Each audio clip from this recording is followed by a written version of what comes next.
Alors, on va attaquer la première animation. Donc, on va se mettre ça en fenêtré comme ça.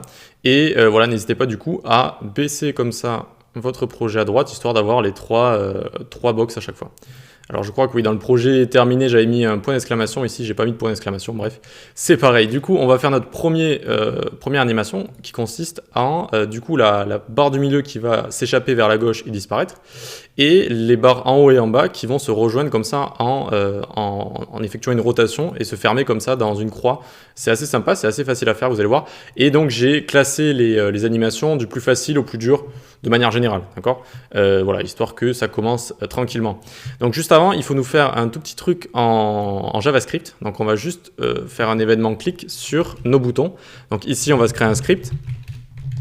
C'est pour ça que j'ai pas fait de fichier JavaScript, hein, parce que vous allez voir que ça tient sur 3 lignes.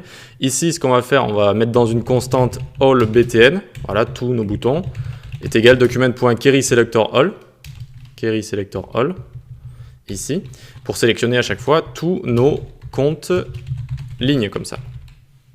Ok, donc nos comptes lignes, c'est le conteneur de nos 3 lignes à chaque fois, d'accord, donc c'est sur ce sur quoi on va cliquer.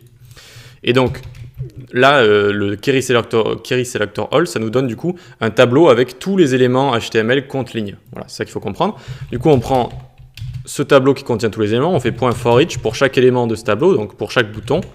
Ici, c'est la valeur courante, on l'appelle BTN, mais on peut l'appeler comme on veut, mais bon, du coup, on l'appelle avec un mot qui a un rapport avec le contexte actuel, est égal, alors, qu'est-ce que j'ai fait ici? Tac, .forEach, BTN, tac, tac, comme ça, ok? Pour pas faire de petites erreurs de parenthèse. Très bien, et donc pour chaque bouton qui vont passer dans ce forEach, eh bien on fait btn.addEventListener, on est à l'écoute d'un événement. Quel événement le clique dès qu'on va cliquer dessus? Dès qu'on va cliquer dessus, qu'est-ce qui va se passer? Hop, on va lui rajouter une classe, donc btn.classList. Dès que vous voulez toucher les classList, eh bien vous allez utiliser la méthode classList, et ensuite vous avez pas mal de choses, vous avez add, remove, toggle. Ici on va toggle la classe active. La classe active, pour l'instant, elle n'existe pas, mais vous allez voir qu'elle va être très utile pour chacune de nos créations, chacune de nos petites animations, elle va être très utile. Alors juste, je dézoome une fois, voilà, ça ressemble à ça au final. Si vous voulez, juste pour vérifier, vous pouvez faire ici un console log hello par exemple, tac. Hop, on fait clic droit inspecter, ça nous sort la console. Alors ça nous sort la console, j'ai dit. Tac. Ah oui, mais là on est sur le projet terminé, donc hop, on fait F12 aussi. On va dans la console, on clique ici, et ici ça ne fonctionne pas. Alors ça fonctionne pas. Compte ligne ici, ouais c'est ça. Compte ligne sans S ici. Donc ici j'avais mis un S. Hop, on met bien compte ligne sans S. Et du coup on voit bien qu'il y a écrit hello ici, c'est bon. Notre événement clic fonctionne sur tous nos éléments. Et donc c'est très bien comme ça. Ici on peut aller dans Element aussi, donc on va la sortir la console carrément. Tac, tac. On peut aller dans Element. Alors s'il veut bien, voilà, pour voir le toggle en fait en action. Alors c'est assez embêtant quand je vous montre sur un écran, sur plusieurs écrans c'est plus facile. Bref, du coup div conteneur ici, hop, on va par exemple à la 3e box, je clique, et vous voyez que ça va rajouter la classe active comme ça. D'accord, ça la rajoute et ça l'enlève. Donc notre toggle fonctionne bien, on a tout qui fonctionne bien, c'est super, on va pouvoir directement passer à notre première animation. Donc on vient ici dans notre CSS, on va dire animation 1. Hop, nickel. Et donc ici on va faire .btn1.active. .ligne de .nthchild1. Hop, qu'est-ce que ça veut dire ici? Ça veut dire que dès qu'on a la classe active qui suit btn1, alors on va modifier la première ligne. Quand est-ce que active va suivre btn1? Tout simplement dès qu'on va cliquer, que ça va rajouter la classe active directement après à chaque fois le btn ici. Vous voyez? Donc pour notre premier btn ici, la classe active va se rajouter juste après. Donc dès que vous collez ici deux classes, ça veut dire la classe qui suit directement. Si la classe active suit directement, alors hop, on fait ça. Très bien, et une fois donc qu'on fait ça, on fait top 18 pixels, transform rotate, 135 degrés.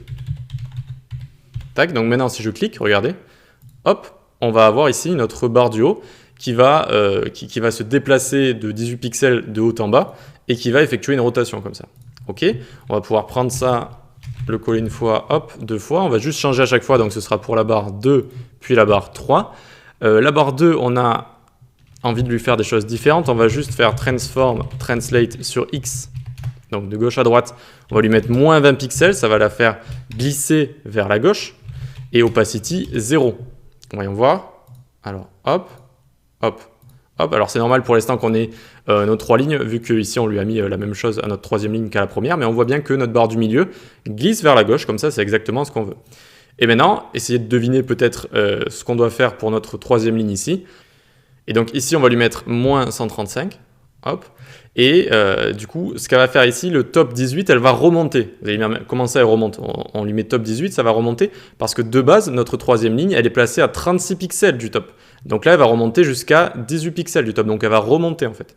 Alors que la première, elle est placée à 0 pixels du top. Donc là, on l'a mis à 18, elle va descendre.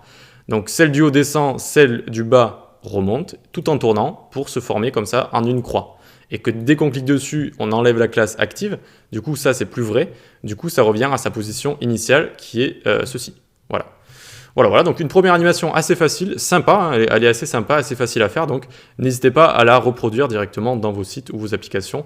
Si ça vous chante, on va pouvoir attaquer du coup notre deuxième animation qui va être celle-ci. On va former une croix, donc en faisant toujours disparaître notre barre du milieu, et on fait descendre celle du haut et on effectue une rotation pour faire cette croix comme ça qui est assez sympa également. Allez, à tout de suite.